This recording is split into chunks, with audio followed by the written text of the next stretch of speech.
महाराज ये आंख खोलता है और फिर बंद कर लेता है, तो इसको कोई आंखों में बीमारी तो नहीं है?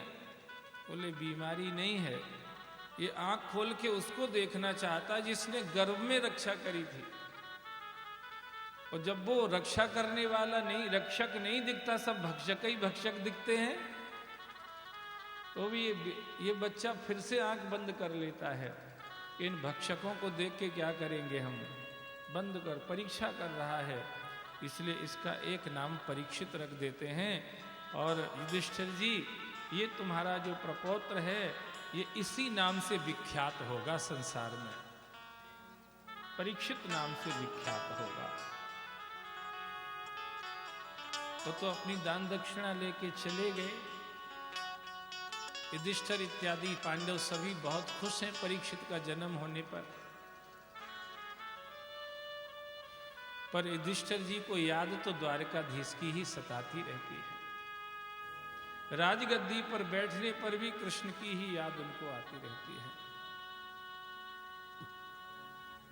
अर्जुन को भेजा, जाओ समाचार लेकर के आओ मेरे प्रियतम का, मेरे प्राण धन का। अर्जुन गए तो 6 महीने तक लौटे ही नहीं महाराज।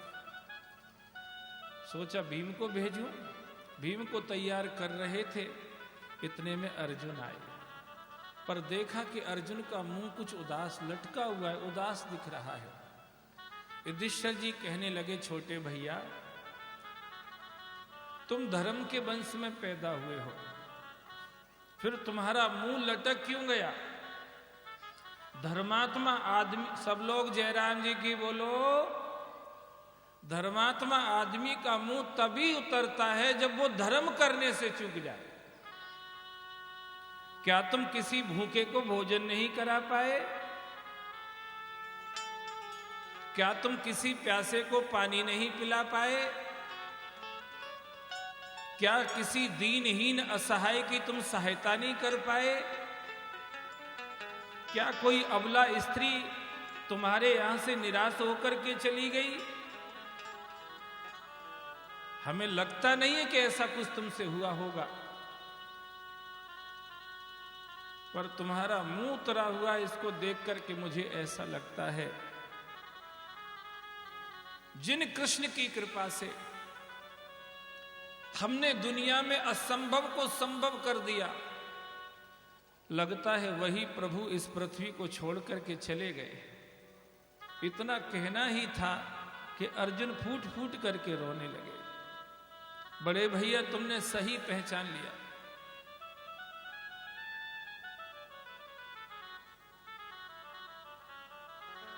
जिनके सानिध्य से हमने भीष्म और द्रोण जैसे मगरमच्छों को भी कुछ नहीं समझा, युद्ध के मैदान में सुला दिया।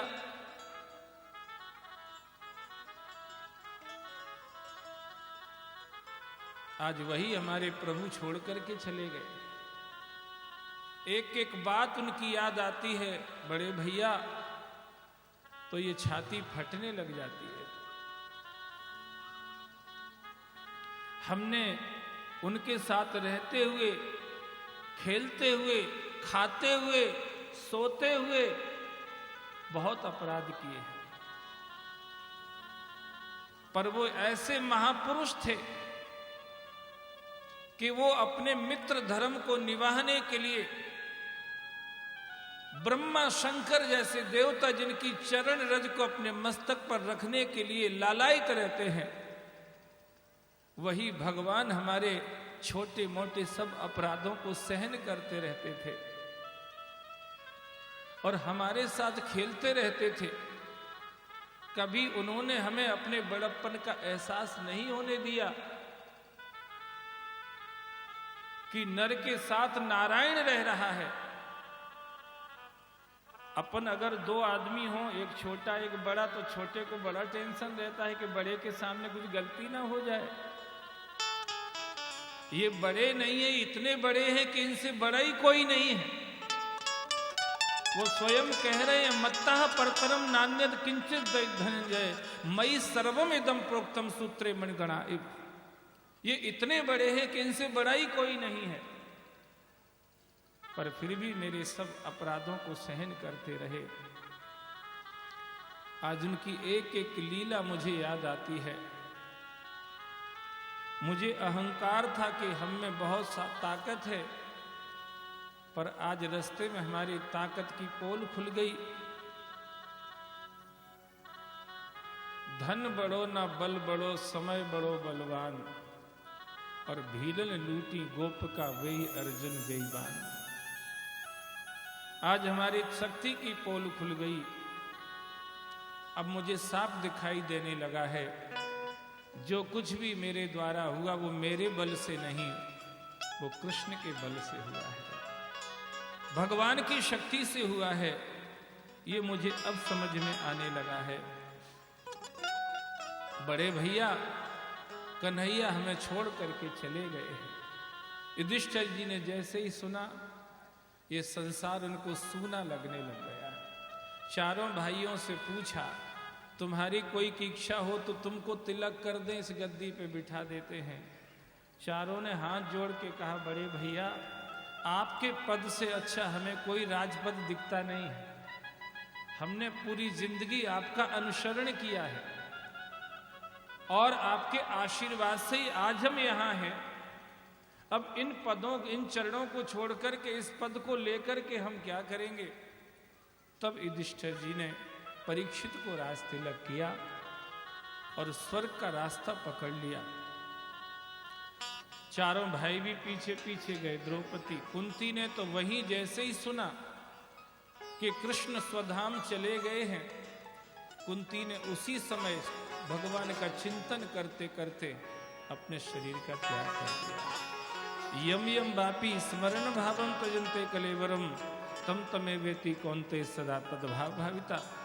अभी अपन कुंती का चरित्र सुने थे बीच में। उनको कृष्ण के सामने राजपद कुछ भी नहीं लगता था, और आज उसकी परीक्षा में खरी उतर गई। वो परिवार भी है, राज भी है, दौलत भी है, सम्मान, इज्जत, आबरू सब कुछ है, पर बिना कृष्ण के सब बेकार है।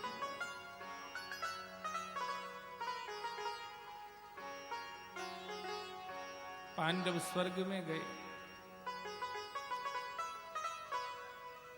सरस्वती नदी पार नहीं कर पा रही थी। द्रौपदी भीम ने शिला को पलट दिया।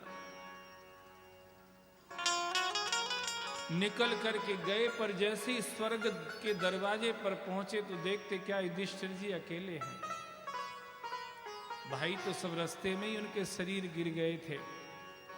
पीछे मुड़ के देखा तो एक कुत्ता खड़ा था। स्वर्ग के अंदर से आवाज आई, आप तो आ सकते, पर ये आपके साथ में जो खड़ा ये नहीं आएगा स्वर्ग में। युधिष्ठिर जी सोचने लगे, जिसने मेरा साथ नहीं छोड़ा उसका साथ मैं कैसे छोड़ दूं। धर्मात्मा आदमी विश्वसनीय होते हैं, अधर्मी आदमी पर कभी भरोसा नहीं करना चाहिए। नहीं छोड़ा तो देखते क्या है, वो कुत्ता नहीं था भैया, वो जो धर्म कर्म किया था जिंदगी भर वही उस रूप में था, वो वहां खड़ा हुआ था। जगत को बड़ी सुंदर एक ये शिक्षा दी कि जिनके लिए तुम कर रहे हो ये तो कोई साथ में नहीं जाएंगे, जो कर रहे हो वही साथ में जाएगा महाराज। इसीलिए किए जा तो जग में भलाई के काम, तेरे दुख दूर करेंगे राम। तुम अपने दुखों को मिटाने के लिए कुकर्म करते हो, अधर्म करते हो, अन्याय करते हो, अनीति करते हो, अत्याचार करते हो, भ्रष्टाचार, जाने क्या क्या करते हो, बस सदाचार नहीं करते हो। जयराम जी की बोलो, सब चार करते हो, सदाचार नहीं करते हो।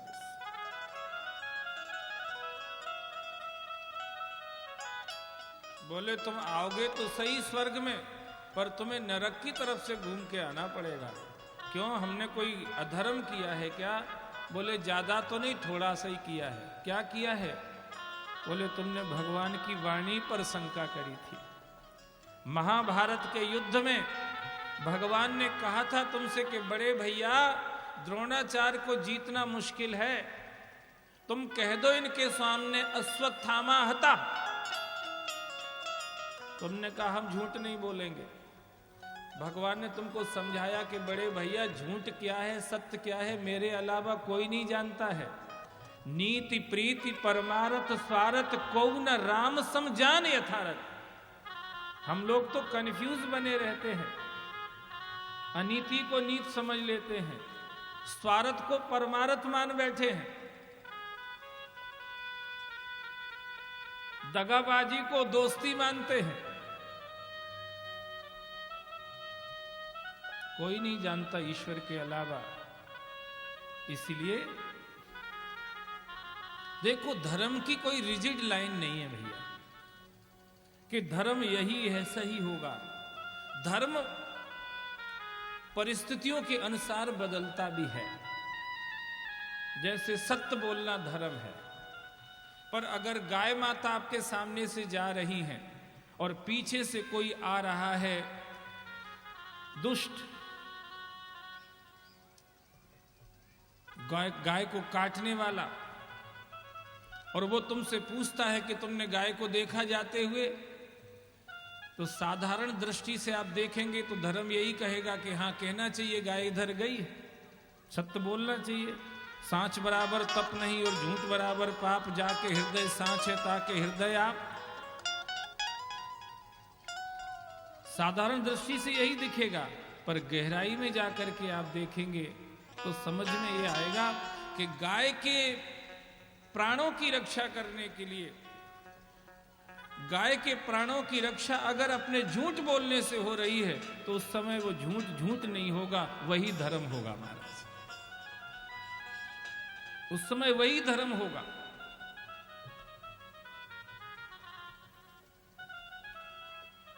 धर्म काय के लिए है? धर्म रक्षा करने के लिए है। जयराम जी की बोलो, धर्म मारने के लिए नहीं है। धर्मो रक्षति रक्षिता, धर्म रक्षा करने के लिए है। हां, कोई अन्यायी है, कोई अत्याचारी है, कोई दुराचारी है, कोई व्यभिचारी है, कोई पापी है, कोई देशद्रोही है, उनको मारना धर्म है। पर किसी निहत्थे को, किसी असहाय को, किसी गाय को, किसी ब्राह्मण को, किसी साधु को, किसी संत को, किसी भक्त को, किसी सज्जन को मारना, ये धर्म थोड़े ही है।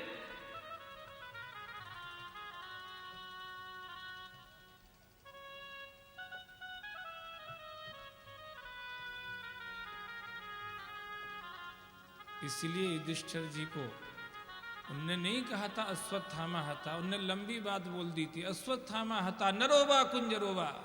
भगवान ने बाजे वालों से कह दिया कि जल्दी ठोक दो, नहीं सब खेल बिगड़ जाएगा। बाजे वालों ने बाजे बजा दिए तो द्रोणाचार्य ने इतना ही सुन पाया, अश्वत्थामा हता, और उनने हथियार फेंक दिए।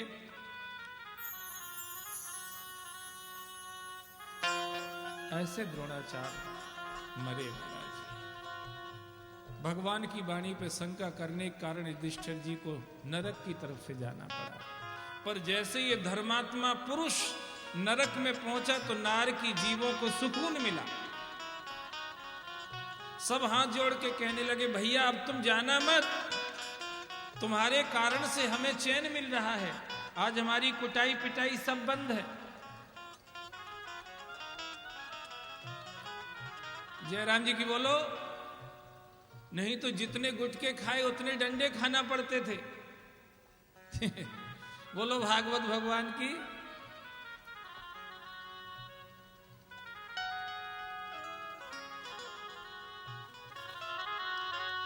हम लोग ये सोचते हैं बीड़ी पीना, सिगरेट पीना, गुटखा तंबाकू खाना ये अधर्म नहीं है, ये भी अधर्म है महाराज।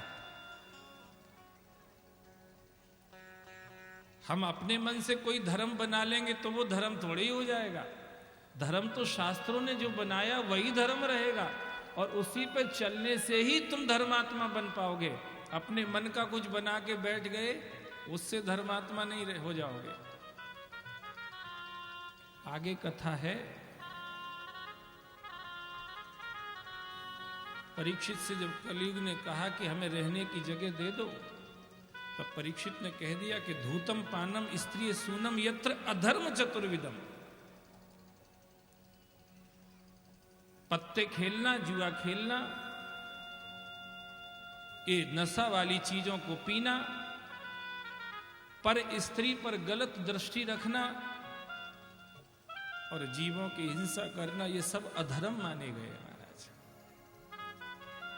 इसलिए ट्रे में सजा करके ये चीजें अगर रख दोगे तो ये धर्म नहीं हो जाएगा।